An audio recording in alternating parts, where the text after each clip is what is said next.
आपने जो मदरसे वाली बात कही है उसी पर आपके पास काजमी साहब आते हुए, चूंकि स्टूडियो में आप मौजूद हैं, क्या इस आरोप में दम है? ये सिर्फ तारक फतेह जी की बात नहीं है, हमने आपको आरिफ मोहम्मद खान साहब की बात सुनाई जो कि सबसे बड़े इंटेलेक्चुअल के तौर पर देखे जाते हैं। अब देखिए वो भी ये कह रहे हैं, 3-4 बिंदु उन्होंने हालांकि एक लेखक के हवाले से कहा, क्या इस पर गौर करने की जरूरत है? नहीं, गौर करने की ज़रूरत तो हमेशा रहती है। मैं क्योंकि एक मदरसा एक प्रोजेक्ट अप्रूवल बोर्ड है जिसमें मदरसा आधुनिकीकरण की एजुकेशन दी जाती है, मैं उससे भी जुड़ा हुआ हूं और उसमें 1.5 लाख टीचर्स हैं।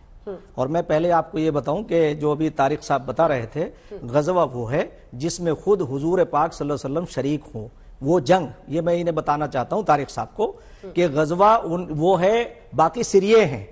जिस जंग में खुद हजरत मोहम्मद सल्लल्लाहु अलैहि वसल्लम शरीक होंगे उसे गजवा कहते हैं। तो गजवा हिंद की तो ये कंसेप्ट ही बिल्कुल जो पाकिस्तानी लोगों ने उन्होंने किया वो कंडम करता हूं मैं उससे, उसका कोई ताल्लुक नहीं। दूसरी बात ये है, आपको बताऊं मैं, दूसरी बात आपको मैं बता दूं कि हुजूर पाक सल्लल्लाहु अलैहि वसल्लम रहमतुल आलमीन है, वो मा अरसलनाका इल्ला रहमतुल आलमीन। मैंने पहले दिन ये कहा था, तमाम संसार सिर्फ रसूलुल्लाह सल्लल्लाहु अलैहि वसल्लम जो है सिर्फ मुसलमानों के लिए रहमत बन करके नहीं आए हैं।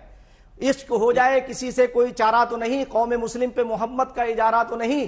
तो ये बात जो है हजरत मोहम्मद सल्लल्लाहु अलैहि वसल्लम को सिर्फ मुसलमानों से जोड़ करके बात कहना और उनकी एजुकेशन से जोड़ना, ये घोर निंदनीय है।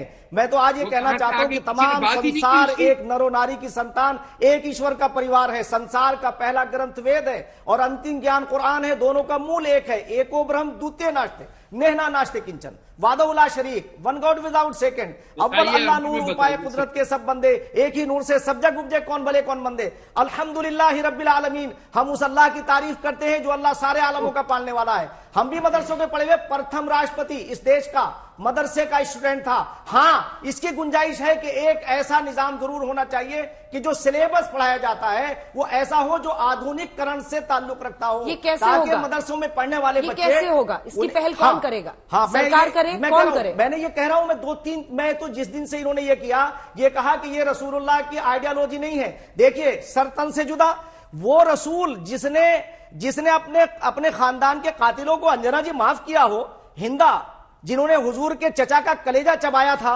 तो उनसे ये बस इतना कहते थे कि मेरे सामने जब तुम आती हो तो मुझे अपने प्यारे चचा याद आ जाते हैं, मेरी तरफ से मुंह उधर कर लिया करो। और अबू सुफियान जो उनका बड़ा कातिल, उनके खानदान का कातिल था, उन्हें माफ किया। उस रसूल के ऊपर जो रसूल रहमत है, मुझे अफसोस है इस बात का कि मुसलमान उस रसूल के नाम पे लेकर के गर्दनें काट रहे हैं। इनका उस इस्लाम की आइडियोलॉजी से ताल्लुक नहीं है। मैंने पहले दिन ये कहा था कि ये इस्लाम से खारिज है, उनका कोई ताल्लुक नहीं है इस्लाम से। जो बदअमनी की बात करते हैं, जो किसी को नुकसान पहुंचाने की बात करते हैं, उनका इस्लाम से कोई ताल्लुक नहीं है। अब एक बात और कहना चाहता हूं कि सियासी तौर से मुसलमानों को 50-70 साल में जो है वोट बैंक बना के रखा। आज अगर एक सरकार आई है, एक जो बगैर भेदभाव के काम कर रही है, मैं ये बात कह सकता हूं कि आज मुसलमानों को कोई शिकायत नहीं है। अगर अंजना जी, सबसे बड़ी बात एक ये है कि अंजना जी, आपने हमारी बहन होने के नाते आप किसी भी एंकर से, पुरुष से कम नहीं है। और मैंने ये यानी नरो नारी के जो ये सेक्स सिलेक्शन के ऊपर मेरा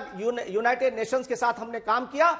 जिस वक्त हुजूर पाक सल्लल्लाहु अलैहि वसल्लम आए उस वक्त औरतों का क्या हाल था, उन्हें जिंदा दरगोर कर दिया जाता था। आज अल्ट्रासाउंड के जरिए से उन्हें पेट में मरवा दिया जाता है। इसलिए हमने इस पे काम किया है। हम ये कहना चाहते हैं, आज हमारे लिए अंजना मिसाल है इस बात की कि वो सारे पुरुषों के बराबर उनसे आगे काम कर रही। तो लड़की और लड़के में फर्क करना छोड़ो, और यही हमारे नबी की सबसे बड़ी तालीम थी। और उन्हें एक मिनट, मुफ्ती वजाहत का एक उन्होंने ये कहा कि विरासत में शामिल है तुम्हारी बेटी। तो इसलिए मैं अंजना जी आपसे कहना चाहता हूं कि जो लोग मोहम्मद सल्लल्लाहु अलैहि वसल्लम की तालीम नहीं है कि अगर किसी ने उनके ऊपर कोई बात कही, बल्कि वो आदमी जो उकसा रहा है वो भी बराबर का शरीक है।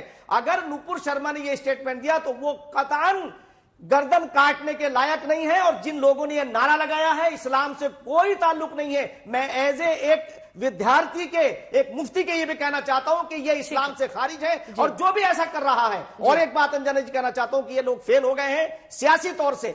कि आज प्रधानमंत्री या आज की सरकार कहां भेदभाव हो रहा है? कोई भेदभाव नहीं हो रहा है। वजाहत काज़मी साहब, वजाहत दो गेस्ट बचे हुए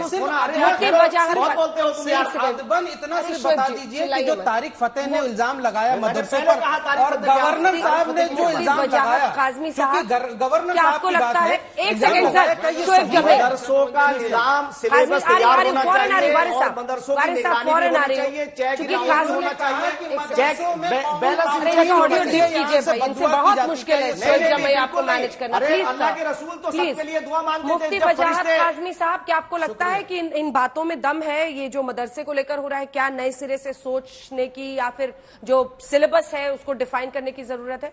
वारिस साहब, इसके बाद फौरन अभी 2 लोग बचे हुए हैं, मुश्ताक साहब आ रही है। हाँ, देखिए, मैं पिछले 40 मिनट से लगातार सभी पैनलिस्टों को सुन रहा हूं, तो थोड़ा सा आप सुन लीजिएगा। मुझे बताया गया था और जैसा कि मैं देख रहा हूं कि हमें अमरावती की और उदयपुर की घटना पर बात करनी चाहिए जी।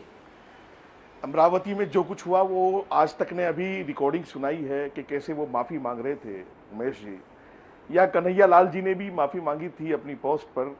मुझे इस बात का अफसोस रहेगा जिंदगी भर कि कैसा मतलब माफ करने वाला मजहब और कैसा रहमतुल लिल आलमीन नबी जो हमें अल्लाह ताला ने अता फरमाया, उस नबी के नाम पर ऐसे हमारे मुल्क में ऐसे 2 इंसानों को कत्ल कर दिया गया जो खुद से माफी मांग रहे थे।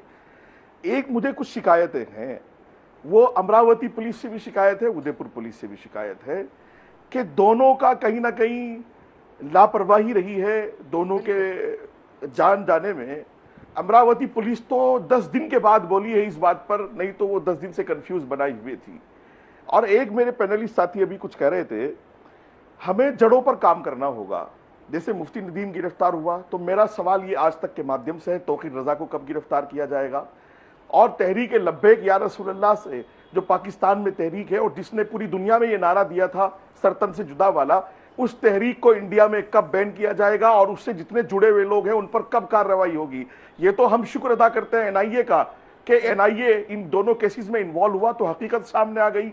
और हमारे लोग जो ये मजहबी स्कॉलर हैं जिन्होंने इन यूथ को उकसा करके सिस्टम से लड़ने के लिए ला करके सड़क पर छोड़ दिया है, आज वो खंडन कर रहे हैं